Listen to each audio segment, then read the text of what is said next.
Vamos a terminar el tema de normalización con unas cuantas preguntas de teoría. Lo primero que vemos hoy es la acotación.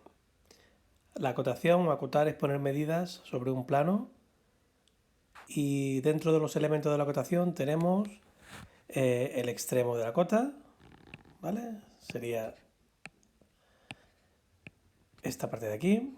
La línea de cota tiene que ir fina porque no es solución, sino es referencia. La cota o cifra y la línea auxiliar de cotas. Todo eso son los elementos de la acotación. Cuando nosotros vayamos a acotar, la que vamos a utilizar generalmente va a ser esta de aquí. Podríamos utilizar también esta porque son las dos que admiten para dibujo industrial en selectividad. Esta de aquí la dejamos reservada para dibujos de construcción, ¿vale? Temas de planos, mobiliarios. Es muy cómoda, pero nosotros no podemos utilizarla. Solo para planos de construcción. Aunque hay veces que se utilicen distintamente también para piezas industriales. Pero nosotros vamos a coger la flecha rellena o la flecha hueca. Esta también podríamos cogerla en un momento dado, pero el que recomiendo siempre es esta de aquí. Tipos de acotación. La acotación tenemos que tener en cuenta que tenemos que dar todas las medidas necesarias para poder construir o dibujar la pieza. Hay distintos sistemas de acotación. Está la acotación en paralelo, que sería ir poniendo uno encima de otro. Y después tenemos la acotación en serie, que sería uno a continuación de otro. Normalmente podemos combinar también serie paralelo, algunas medidas de la pieza ponerla tipo serie, una a continuación de otra, o podemos hacerla en paralelo, algo parecido a lo que veis en tecnología industrial con los circuitos. Repito, se pueden combinar. Si os fijáis, pues esta de aquí, la acotación en paralelo simplificada, esta de aquí no la recomiendo porque causa un poquito de confusión. Sería ir sumando, es como una acotación en paralelo pero sumando a cada una de las medidas. Tenemos un 0 aquí, como si fuera un eje de coordenadas, y de 0 aquí hay 18, con lo cual aquí habría 10, de aquí a aquí habría 30, con lo cual hay 12, mediría 12 de anchura eso, pero puede causar confusión. Y quedaría más claro en serie si quiero ir poniendo las medidas de una a continuación de otra, o en paralelo para ver qué mide cada uno de los tramos.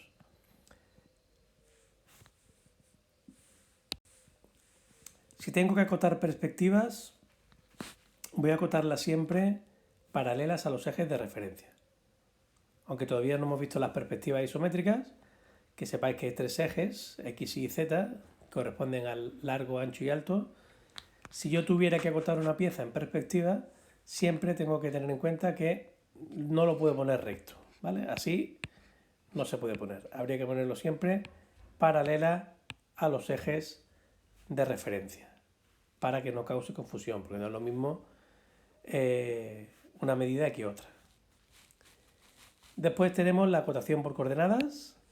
Esta acotación por coordenadas tiene una ventaja importante y se utiliza sobre todo para la fabricación CAM o fabricación CAM. CAM significa Computer Aided Manufacturing. Seguro que conocéis las herramientas CAD, que son Computer Aided Design, diseño asistido por ordenador. Las herramientas CAM son las de fabricación asistida por ordenador, no solo diseño, sino que también fabrica, por ejemplo, un torno de fabricación numérica. Si tuviera que hacer aquí 5 taladros en esta pieza, pues sería mucho más sencillo decir dónde está el centro, mediante dos coordenadas, y qué diámetro tiene ese taladro. Mucho más fácil que empezar a acotar desde una esquina o desde una referencia, o saber exactamente cuántos son los puntos de la circunferencia. Es una acotación pues que más que nada se da en programación. Muy cómoda para programar algún tipo de torno de control numérico o, repito, cualquier herramienta de fabricación asistida por ordenador. Pregunta 5. Vamos a ver las roturas. En ocasiones, la gran longitud de determinadas piezas dificultan su representación a escala en un plano. Pues una viga, un perfil. Normalmente son piezas muy largas. Para resolver dicho problema se hace caso o uso de las roturas. Es una técnica que nos permite añadir claridad y ahorrar espacio. Aquí tenemos una viga con un taladro que mide 3,5 metros y tiene de diámetro 0,5 metros.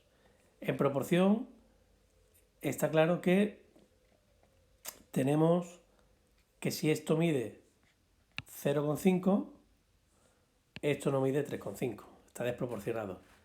Y lo mismo el diámetro del taladro, que son 0,18.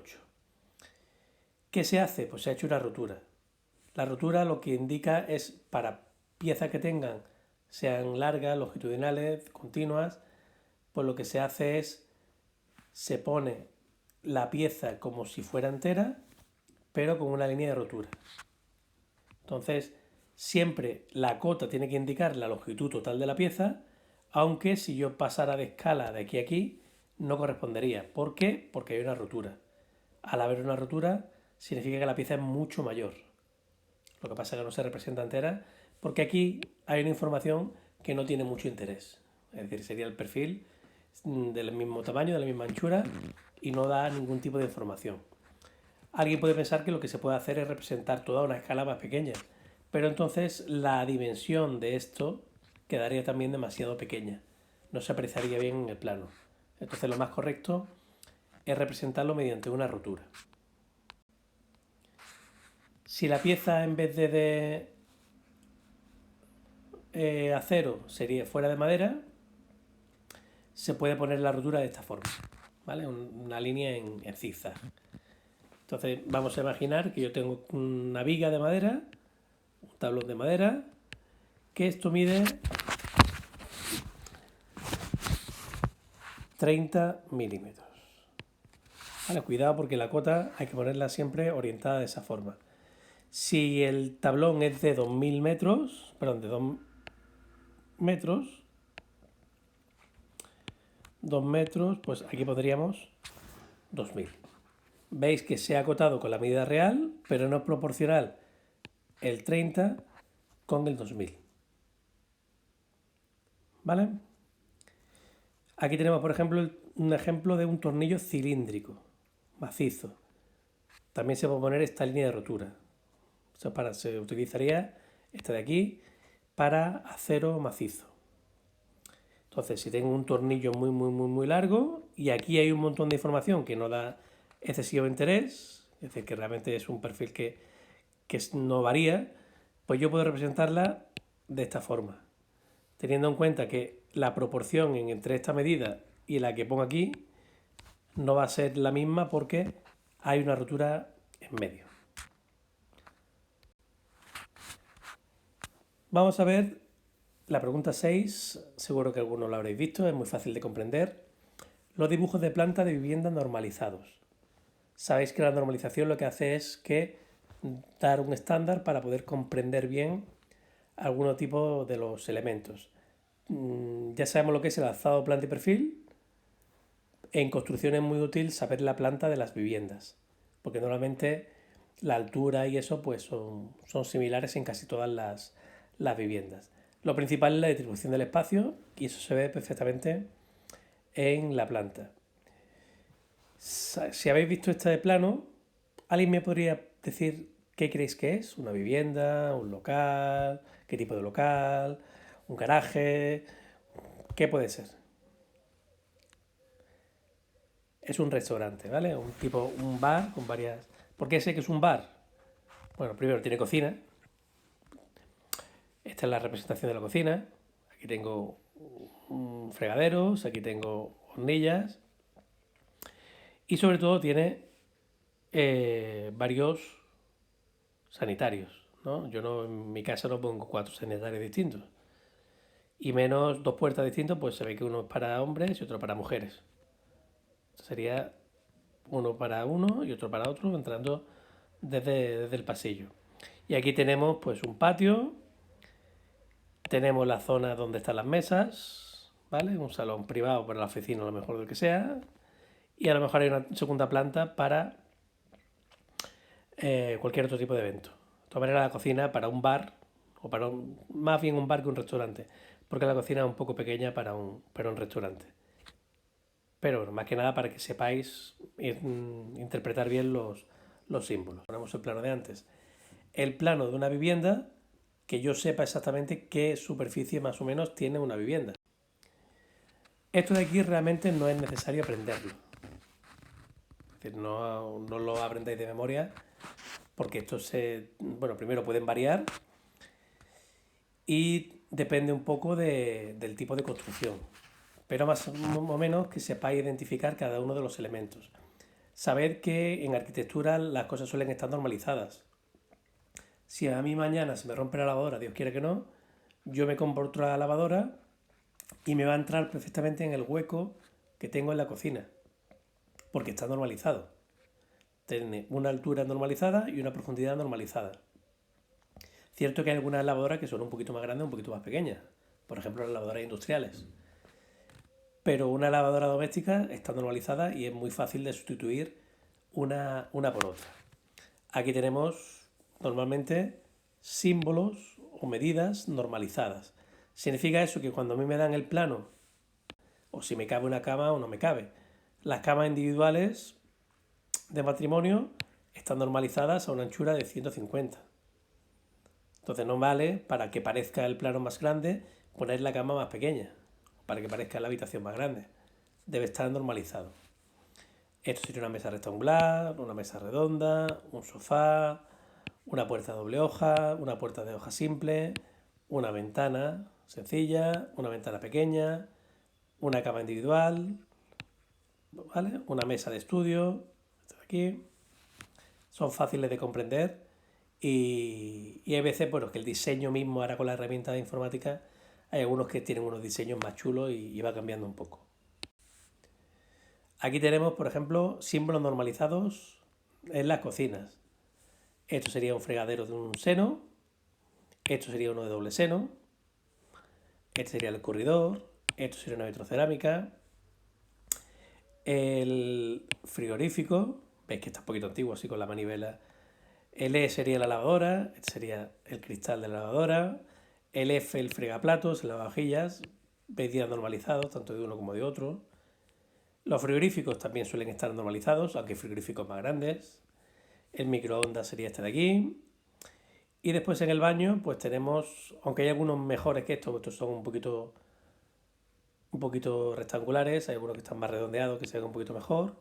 Aquí tenía, por ejemplo, un bidet, un inodoro, un plato de ducha, una bañera o un lavabo.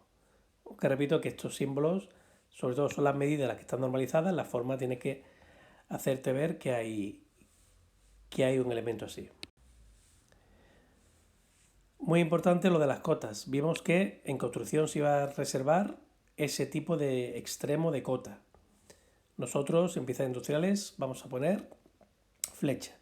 Nosotros no vamos a tener que hacer en dibujo técnico dibujo de arquitectura, pero al menos le vamos a echar un vistazo para que veáis algo. Tenemos aquí distintas cotas. Esto sería un plano de cotas. Lo importante es la orientación, ¿vale? Como lo hemos puesto antes, siempre la cifra de cota encima de la cota y orientada de esa manera. Bueno, le echamos un vistazo. Aquí vemos las medidas principales de esta vivienda. Instalaciones de electricidad. Esto lo podréis ver en tecnología industrial, no sé si este curso o en cursos posteriores. Pero cuando se hacen planos eléctricos también tenemos distintas simbologías eléctricas, con interruptores, conmutadores, ¿vale?